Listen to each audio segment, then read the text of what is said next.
شادی کرنی چاہیے؟ یا میں بولنا تو چاہتا ہوں بٹ پتہ نہیں غلط نکلے گا نہیں کرنی چاہیے. نہیں کرنی چاہیے. نہیں کرنی چاہیے. اسپیس لے کر ٹائم لے کر سمجھائیے. ضروری کیا ہے شادی کرنے کی؟ اگر آپ کو پیار ہے تو وہ بنا شادی کے بھی اس سے رہ سکتا ہے پیار. تو اللہ نے مرد کے لیے کس کو پیدا کیا؟ عورت کو. وہ عورت جو آپ کی بیوی ہے. اس کے علاوہ کوئی گرل فرینڈ بوائے فرینڈ حرام. اللہ پوچھے گا, دنیا نہیں پوچھتی. دنیا کچھ نہیں کہتی, اپنے کلچر کا حصہ بنتی جا رہی ہیں یہ چیزیں.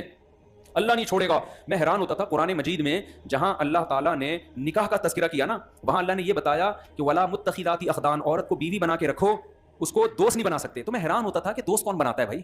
جب ہم چھوٹے تھے نا, جب ہم یہ تفسیر پڑھ رہے تھے تو ہم نے کہا بس اللہ میاں نے اتنا کہہ دینا کافی تھا کہ عورت بیوی بنا کے رکھو, اس کے علاوہ سارے راستے کیا ہیں حرام. لیکن اللہ نے گرل فرینڈ کا قرآن میں خاص ذکر کیا, کیونکہ اللہ کو پتا تھا کہ جہاں نکاح کا رواج ختم ہوگا نا وہاں گرل فرینڈ کا رواج بڑھے گا. اس لیے اللہ نے جہاں نکاح کی ترغیب دی وہاں گرل فرینڈ کی نفی بھی کی ہے. ولا متخذات اخدان.